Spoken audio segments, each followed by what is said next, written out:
I never thought a 2 vs 2 minigame could be so boring. If you don't know what I'm talking about, Torpedo Targets has you and another in submarines and your goal is to shoot down the most targets within the time limit. Sounds like a decent concept, right? Well, for one, the targets like to move around sometimes, so you have to position yourself to where the target is or where it's going to be. That aside, the visuals don't allow much space for you to explore, so the fun aspect can be killed with both flaws in mind. Even worse is if you're playing with a complete idiot who's steering the sub while you're the one shooting the targets. You're gonna have a pretty hard time with this one if that's the case. However, in the end, this minigame just feels bland and wasn't so well polished in my eyes. All I can say about it, really. Gotta give credit when it's due. Cake Factory really had a good concept in mind, but what ruins the game is what happens when the time's running out. The goal here is that you and another have to stack the cake base and strawberry in the correct order, and the team with the most cakes done right wins. What really kills the game is how fast it gets as the time limit runs short. I usually have no problem picking up the pace, but the speed here can throw me off, which is pretty insane sometimes. If you miss the piece you're after, you're in a 2 to 3 second flail as you wait to try again with the next piece. Sounds challenging, yes, but this is one of those games that offers too much of a challenge pretty quickly, which deducts major points for the game in the end. Some people don't seem to mind this one, but I feel the odds are stacked a bit too high with Arch Arrival. In this 1 vs 3 minigame, the solo player has to take down the moving targets before him, 3 being the other players. Now the problems I have with this? The targets that aren't the players include Toe, Boo, and Koopa Kid. These distraction targets can leave you stuck in one place if you're the team of 3, which leaves the single player at total advantage to take you down. In some cases, you could be playing with a total knucklehead with a bow and arrow and would move around so much that they can almost never catch you. But that's if you're extremely lucky either way. In the end though, all I can say about this game is that it's not exactly a fair contest for the 3 players, as in some cases they can literally be an easy target for the solo player. You just never know what's going to happen with this game. You can either get yourself stung with bees or you can troll the other players and give them a taste of their own medicine. But whatever the case, Honeycomb Havoc is where you pick out fruits and coins around the tree. Whoever gets the honeycomb is disqualified, and the last player remaining wins. I've been screwed over by the other players so many times that it isn't even funny anymore. What's worse is that I end up getting served almost immediately due to how the CPUs do beforehand, putting me in the 3rd or 4th position. That's where the anger-filled aspect of the game comes into play. With the dice, you can roll 1 or 2, both proceeding accordingly. This game just puts me in a stressful position where I feel I'm going to get fucked as soon as it's my turn, leaving me with a honeycomb and having myself kicked out of the game. That just ruins the fun for me. I think this would fit into the same category as Skateboard Scamper. You're all speeding against the threat behind you and you've got to tap buttons like crazy in order to advance and progress, with the winner depicted based on either luck or convenience of the fastest player. If I were to choose between that game or this, I'd probably get the most enjoyment out of the former. Abandoned Ship has you and everyone else stacked against a sinking ship, and your objective is to climb up to the top of the mast. Your obstacles consist of pillars that has you changing the direction you're in, and cheap cheeps that can either slow you down or push you into the water as bloopers come in to take you away. There are coins for you to gather, so you don't get to leave the game with nothing if you end up losing. And speaking of losing, this game also suffers from the flaw of a fixed camera that determines the victory at random. Here it's even worse though. You gotta be fast enough to climb up the mast while turning to avoid the pillars blocking your path. Otherwise, even if you're close by a smidge distance, the game will decide to end with another player stealing the win. Now, for which is worse, this or Piranha's Pursuit? Well, if I were to decide, I'd have to say this is somewhat worse regarding the situation. It's just an even more unfair contest in my book. I'm probably going to get a lot of rep for this, but at least allow me to explain my case as to why Bowser's Big Blast made this list. If a battle minigame has to be so luck-based that it turns me into a complete wreck, then there's definitely a problem. In this game, you're all tested to the fate of an explosive Bowser, and before you are levers you gotta press. Push the wrong lever and you're literally blown away as the time bomb goes out on you. It may be amusing to watch the others go down, and in this case I mean the computer players, but if you're one of the human players witnessing this, chances are you're going to get extremely nervous playing this. I know I was. Each player goes one turn at a time, and you have to guess which lever is the right one until the last person standing is the winner. What puts me under pressure is the fact that just one wrong move can put your ass in grass. Almost immediately if you're up first and having the bomb explode on you. What makes this worse is that this is a battle minigame, which means if you go down first or end up in third place, good luck getting your coins back. A lot of people seem to get a kick out of this, but with the way I look at this situation, combined with the fact that luck-based minigames throw me off the most in Mario Party, no wonder this nerve-wrecker made the list. This game is just not for everyone involved. Not only is Move to the Music completely one-sided, but as a memory game, it is likely to screw anyone over, mostly the solo player. In this game, one person instructs the other three with a series of dance moves by using any controller input, and it's up to the three players to copy the exact dance correctly. If the three mess up, be it performing too soon or too late, or God forbid even picking the wrong control input, the solo player wins, but only if all three are disqualified. If at least one of the team of three survives, the whole team wins together.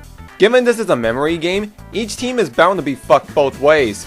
In one sense, the solo player will be pitted against a bunch of idiots and throw them all off almost immediately. In another sense, the three players will end up memorizing all controller inputs, even if one or two of them is still in the game.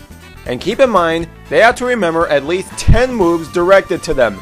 And when I said this game is one-sided, I speak solely in the case of the solo player, because they can and will be at a total disadvantage with this being the case. I really can't stand it when a game has to mess with my controls. Yes, I'm looking at you, Skull Kid. That's essentially how Dizzy Dancing made it on this list. Here you're all on a big record being spun around and now you have to reach for the music note above to win. And the control input is definitely what throws me off here. Because it decides to decipher your moves at random, you'll be having a hard time figuring out which direction is leading you down the right path to win the game. By the time you've figured it out, in some cases, someone will end up stealing a victory when you least expect it. However, there is the possibility that you'd really get lucky and figure out the random move setting as soon as the game starts. But more often than not, the fact that the controls are mixed at random is exactly why I can't get around this game. Even if I win half the time, I still can't wrap my head around how I spent that time trying to figure it out beforehand. I can get around something trying to be a challenge, but if the way the controller input works is screwed around, I am never going to get around that for the life of me. On the topic of faulty controls, Sneak and Snore has pretty much the same problem at hand. Only difference with this game is how sensitive the controls are. You're all in barrels and your goal is to sneak on over to the big red button and back, and the first to reach the exit wins.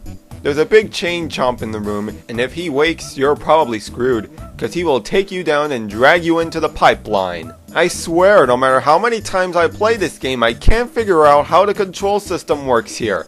Sometimes I'll end up stopping too soon, sometimes I'll stop just when the sleep bubble pops, and will end up going halfway into the barrel, which still leaves me in the hands of the beast. It's like you have to be just precise with the timing to be able to make it through this in one sitting and survive. And if this is the case, that could ruin the game as a whole for me. As far as advice goes, just make sure you know what you're doing here so you don't screw yourself up. But that aside, this isn't considered a guarantee, as the control just feels so flawed in this game. Sometimes it'll just end in a draw anyway. Well, how can I describe this one? Let's take everything wrong with Crane Game, fix it up a little, but make it even worse for the other team. That's basically what you get with this game's variation. As to where this minigame was almost pointless in Mario Party 1, they decided to tweak around with it so the solo player can have some extra time on their hands should they be close down to the time limit. Not only that, but now the single player has to catch all three players in order to win the game. If by some miracle you manage to wiggle yourself to freedom, if you're the last person standing, the solo player will still have enough time to catch you and win the game. Not only is this game even more of a one-sided face slapper, it just serves as an annoying middle finger for the other three involved. If you want to make it this easy for the single player to win, just freaking give them the 10 coins and spare everyone the unfairness that is this waste of time. Why did this have to be a battle minigame of all things? Alright, let's see what we got here. Bumper balloon cars is where you're all in little cars driving around this arena where you each have one balloon on back and a couple spikes on front. Your goal is to pop everyone else's balloon until the last person wins. Problems with this? You'll have to figure out how the control works with the game before you can actually get around to enjoying it. Even then, there's a chance someone decided to drive into you and pop your balloon, potentially stealing your victory in the process. And considering this is a battle minigame, you do not want to end up in 3rd or 4th. Another thing is that the arena is just too small for me to get used to the controls anyway, so that doesn't leave me with much room for exploration, and the fact that everyone has only one balloon speaks for itself. One pop and you're out. Give everyone at least 3 balloons, expand the battle arena, and work out the control system, and then just maybe this stinker could have avoided this list. I don't usually have much of a problem with button mashing in video games, but this is just one of those instances where it becomes a huge problem for me. Wanna know how you play Mecha Marathon? Oh my god. Yeah, like that. You have to mash A and B at the exact same time. The fault with this game is pretty self-explanatory. Given you have to tap those buttons simultaneously, there's no telling if you're doing this correctly until you pull this off enough times till the time runs out. The more you wind it up, the farther your Shy Guy will go. There's a slight chance of a few things happening here. 1. You can only go so far as to 10 or 20 miles till the Shy Guy falls over. 2. You could, by surprise, go as far as to pass the 30-mile limit. 3. My least favorite. You wouldn't be going so far as to 5 miles before it decides to just drop at a sudden stop. There's no telling what could happen with this game, and at the end of the day, your thumbs will almost be sore from having to mash those buttons like hell. If you're any of the 3 playing, I feel sorry for you. Shock, Drop, and Roll is where the solo player is pulling a lever at will, and the 3 players are all on a cylinder avoiding the fate of electrocution. Why this game made the list? The solo player is in complete control of the cylinder, which leaves him at a total advantage. You have to take out all 3 players to win. Even if one of the 3 survives, the team of 3 wins if they're lucky enough to make it through that in one piece. Why I see this as a one-sided mockery is that unless the 3 players really know what they're doing here, the solo player will have them all knocked out at the halfway point before time runs out. Given any of the 3 are really moving with this game, this will give the solo player an opportunity to fake them out and pull the lever quick-like just to troll the others. This is, without a doubt, cruel for the other 3 players, and given the situation at hand, despite the 3 players being swift with this game, this can serve as the single player just being evil to the other players with how they move the cylinder around. Want to get rigged playing Mario Party? Day at the Races will be your fill. Considering this is a battle minigame, you will never get your coins back to compensate for losing the bet. The objective here is that there are 4 critters participating in a foot race and you have to determine which will win. I can never get around how this is all determined on luck, especially since half the time I'm never given the chance to go first and guess who I feel will win the race.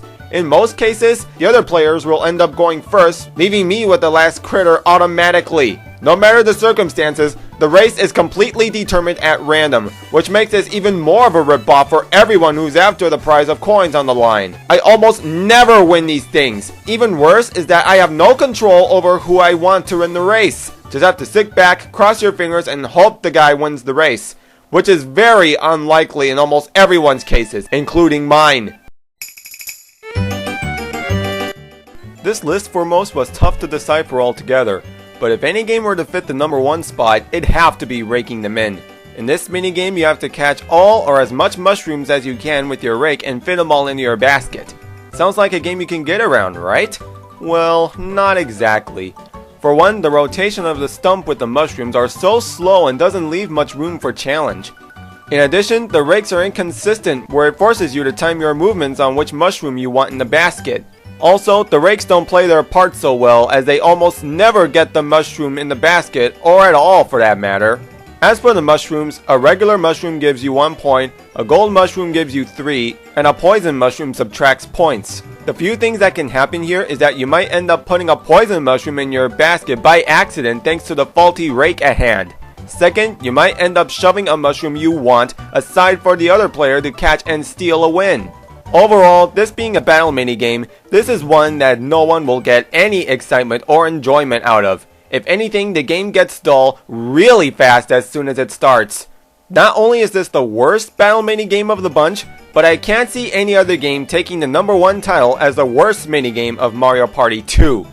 Well, that's it. The best and worst of Mario Party 2.